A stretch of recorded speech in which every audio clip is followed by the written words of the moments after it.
پکتيکا کې د نېزه وهنې سیالۍ د غزني لوبډلې په ګټه پای ته ورسېده.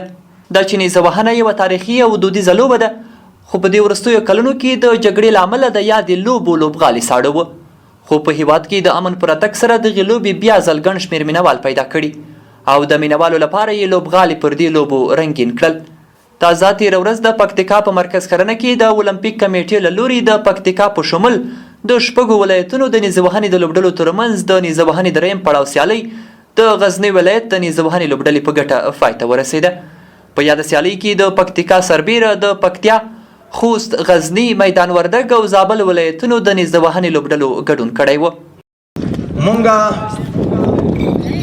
د اسد د تېرې میاشتې تر دې اسد پورې مونږه 4,000 مسابقات په ټول افغانستان کې ملي او عنعنوي مناسبتي مسابقات نیولي چې دا ساری نه لري.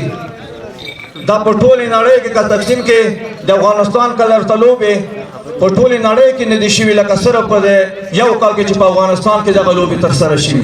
د پکتيکا ولایت د اولمپیک امیر د میلمه لوبډلو راغلو لوبغاړو میلمنو ته د ښه راغلاست ترڅنګ وویل چې دا لومړی ځل دی چې د بېلابېلو ولایتونو ترمنځ په پکتيکا کې د نېزه وهنې سیالۍ ترسره کیږي. ټولو ولایتونو ته ښه راغلاست او ستړي مه سئ وایو، هر کله راشئ کور مو ودان سه. په لومړي سر کې په لومړي ځل د پکتيکا ولایت کې لوبه ترسره کیږي د نېزه بازي چې هغې کې میدان وردګ، زابل، خوست، پکتیا او همداشان پکتيکا شامله ده چې شپږ د پکتيکا په ګډون 6 ولایتونه ګډون کوي. د پکتيکا ولایت مرستیال والي له ټولو لوبغاړو وغوښتل چې هره لوبه باید د اسلامي او ملي ارزښتونو په پام کې نیولو سره ترسره شي.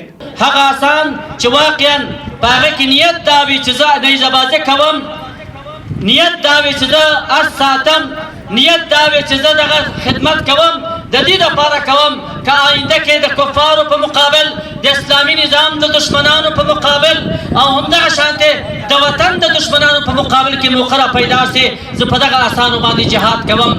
د یادونې ده چې د یادې سیالۍ دوهم مقام د پکتيکا او درېیم مقام د میدان وردګو د نېزه وهنې لوبډلو خپل کړل.